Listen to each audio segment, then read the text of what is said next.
Hello there, sentient and insentient thrill seekers. I just put up a new thing. Let's see, last Friday I put something new on my podcast, the Hardcore Zen podcast. And I also put something new on the blog, which is hardcorezen.info. So take a look at the podcast and the blog. Thank you very much. Okay, I got a question. And since before your sun burned hot in the sky and before your race was born, I was waiting a question. So here's the question. A few days ago in Don't Put Sutras on the Floor, you said everything is alive, there is no dead matter anywhere in the universe. Treat them with respect. I don't get it. Could you elaborate, please? Okay, let's see if I can elaborate. I. The way I was brought up, and the way probably almost all of us were brought up, there was a distinction made between living things and non-living things. We commonly make that distinction. So I'm alive. Ziggy, the dog over there, who's not barking for once while I'm making a video, is alive. The ghoul, who was a famous horror host back in Cleveland and Detroit, is not alive because he died on April 1st, 2019. This table that you can't see that I'm sitting on is not alive. This iPhone is not alive. The wall is not alive, but the plants growing on the wall are alive, etc., etc., right? So we got a clear distinction between living and non-living. And on the macro level, it's pretty easy to make that distinction. So, plants and animals, insects, even very small things like germs and stuff. What are those? The tardigrades, those little things that show up in science fiction shows these days. Those are alive, and then rocks and tiles and pebbles and so forth. The sun, the moon, and the stars are not alive. That's what we think. Now, in the Buddhist way of looking at things, we don't look at it like that. We treat everything as if it's alive. Oh, and let me jump in here. There was something I didn't put in the video and I forgot to say it, and I'll put it in here as an insert. When you try to differentiate between life and non-life in a scientific way, I put this in one of my books. I think it's in Letters to a Dead Friend About Zen. Uh, I looked into this, and it's really difficult. I said in the microscopic level, it gets very difficult. Like, are viruses alive? This is a question that puzzles scientists. They don't know whether to classify them as life or non-life. Crystals have a lot of the same properties as living things. Even things like fire have a lot of the properties of a living thing, but we don't usually classify it as life. So the distinction between life and non-life is a lot fuzzier than we usually think of it when you actually get right down to it. And I think this is true for a lot of things. The distinction between, for example, conscious and subconscious. When you get into Zazen deeply, it starts to melt away, and there isn't quite that distinction. Same thing with life and non-life. So I wanted to put that in there. Okay. So when you first enter the Buddhist order, one of the things that happens if you're going to participate in various ceremonies and such like is that you're taught to treat everything with the same kind of respect that you would if it were alive. So you're doing it as if. So as I said in that video on not putting the sutras on the floor, I said we treat the sutras as if they are alive. Here's I guess Shobogenzo is a kind of a sutra. The distinction is kind of murky there, whether Shobogenzo qualifies as a sutra or not, but it's certainly an important book, so we don't put it on the floor. We treat it as if it's alive. We take care of it. We treat all objects as if they're alive. That's why we bow to the zendo, why we bow to the cushions and so forth. All these weird things, bow to statues, because we're treating them with respect as if they're alive.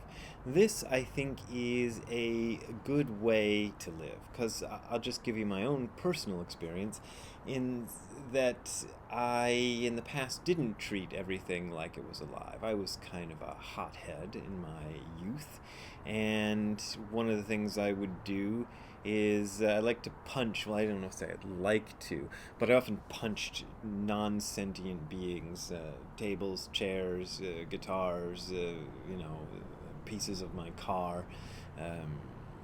I thought they weren't alive, and when I got angry, I took my anger out on them.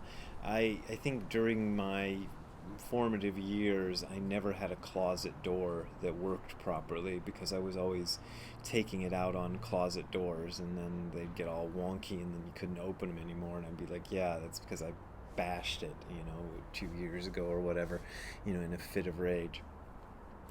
And since trying to look at everything as if it's a living thing, maybe not as if it's a person, but at least as like an animal life or something. I don't punch things anymore, and I'm kind of glad of that. And just this general Buddhist way of treating things as if they're alive has been useful in a practical way. So there's one side of it that I think is very easy to accept. Now, I'd like to get into the other side of it that might be a little bit more difficult.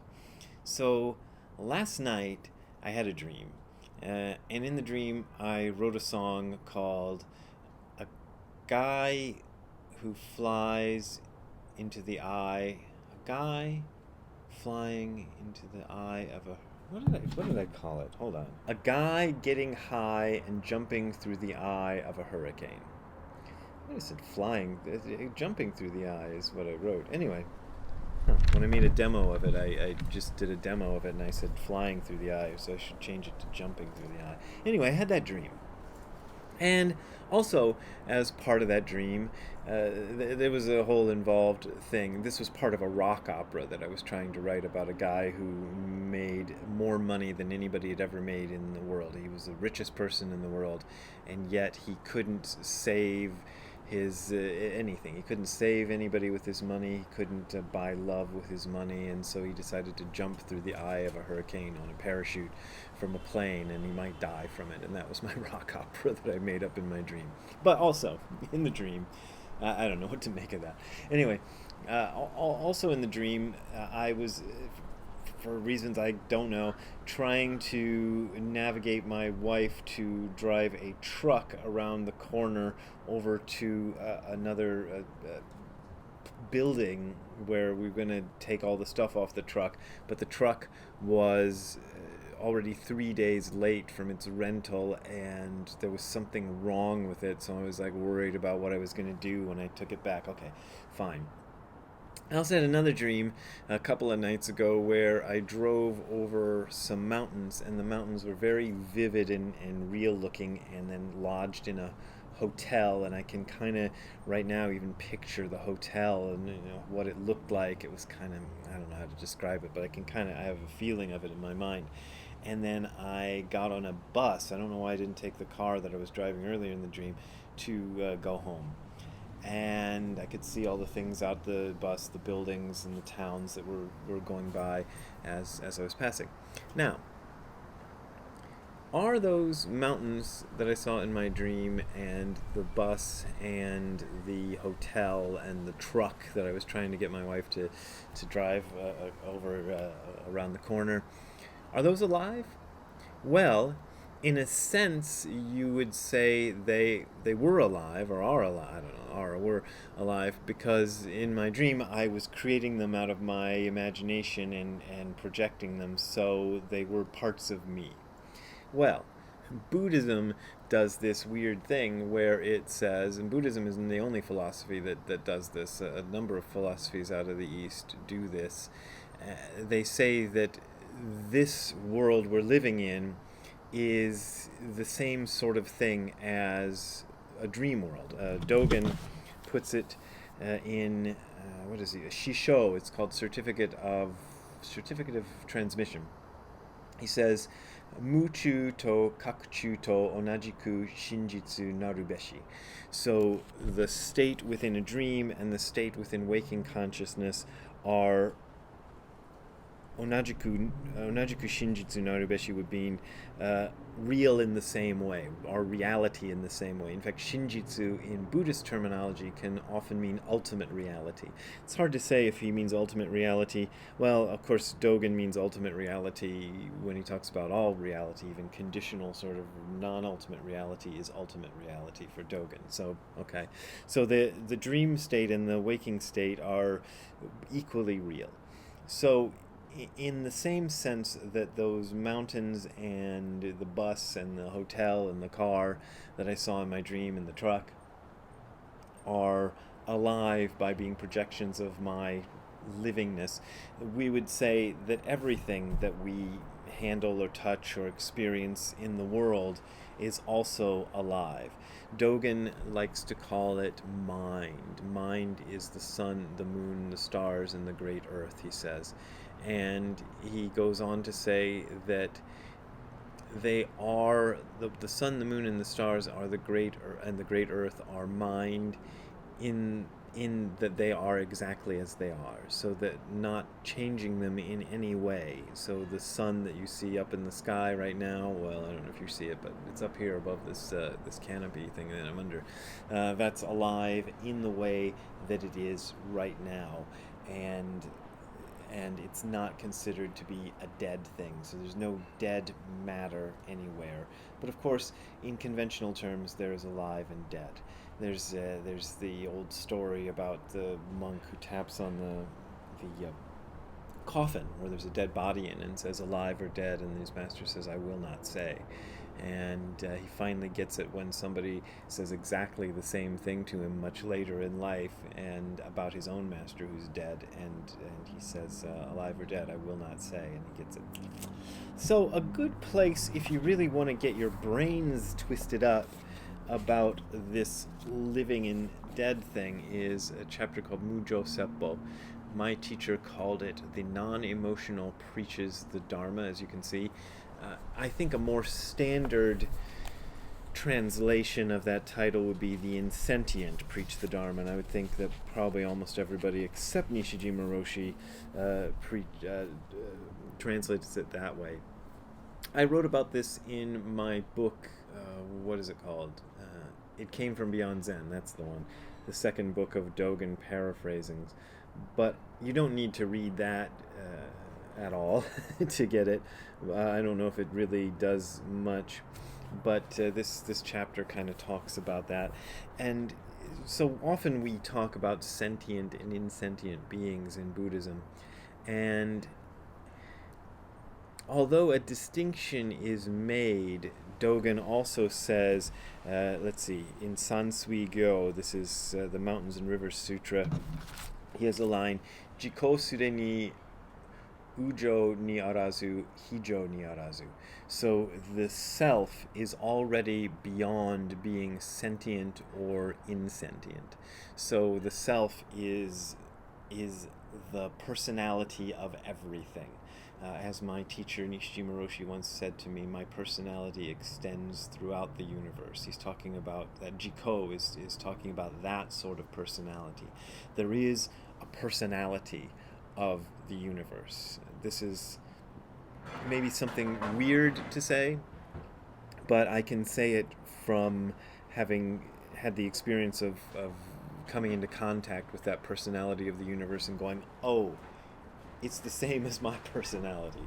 It is the personality of the universe is me, but me, Brad Warner, is kind of a limited sort of channel through which it functions, through which that ultimate personality functions, and you are also a channel through which that ultimate personality functions. And you know, if you really want to get all weird about it, so is Jesus and so is Hitler. You know, they're all channels through which that ultimate personality functions. So that's what I mean when I say there's no dead matter anywhere in the universe. I don't know if that makes any more sense than what I said in the previous video about it, but I thought I'd take a shot at it.